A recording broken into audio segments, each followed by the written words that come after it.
As fireworks light up the sky and the world erupts in celebration, have you ever felt nothing special? While everyone else is counting down, you might just feel like it's another Tuesday night. If that's you, you're not alone, and there is a deep psychology behind why some of us treat New Year's Eve like just another ordinary day. It's not about being a downer or lacking spirit. It's about a different, often more honest, relationship with time and emotion. First, let's talk about the quiet celebrators. These are people who value peace and emotional stability over big, loud moments. For them, a celebration isn't about fireworks and parties. It's about preserving their inner calm. The pressure to feel ecstatic can be draining, so they opt for a quiet evening, protecting their energy. Their joy is found in equilibrium, not in peaks of excitement.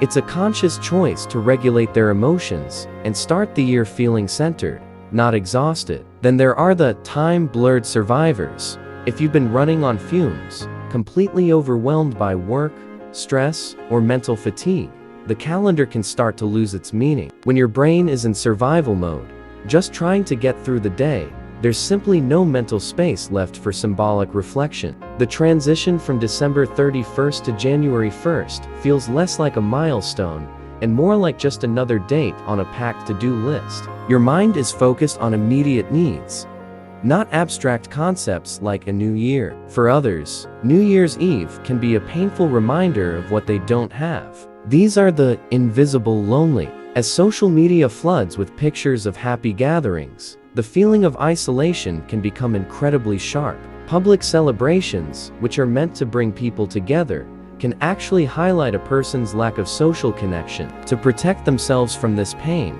they might choose to withdraw and treat the day as insignificant. It's a defense mechanism against the sting of social comparison. We also have the wounded passers. These are individuals who have experienced significant loss or trauma during the year. For them, the idea of celebrating a new beginning can feel dishonest or premature. Healing isn't a straight line, and it definitely doesn't follow the calendar. When you're still carrying the weight of grief, being told to be hopeful and optimistic can feel like a dismissal of your pain. A new year doesn't magically erase the wounds of the past, and pretending it does feels inauthentic. True healing takes its own time. And finally, we have the introverted observers. For introverts, New Year's parties can be a sensory nightmare. The loud music, the crowds, the pressure to socialize, it's all incredibly draining. It's not that they don't value reflection or growth. They just prefer to do it privately. Their version of a New Year's ritual might be a quiet night with a good book or a journal,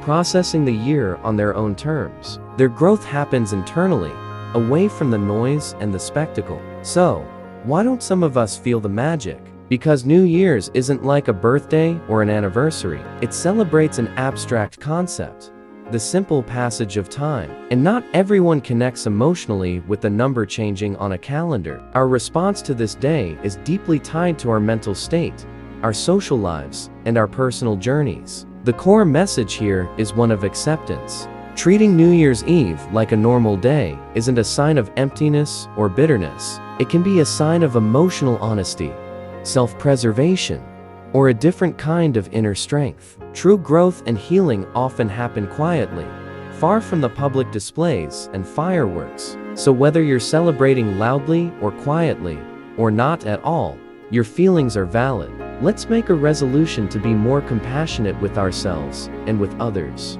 recognizing that everyone's emotional landscape is unique. Thank you for watching, and don't forget to like and subscribe to Story by Caring Guy for more insights into the human mind.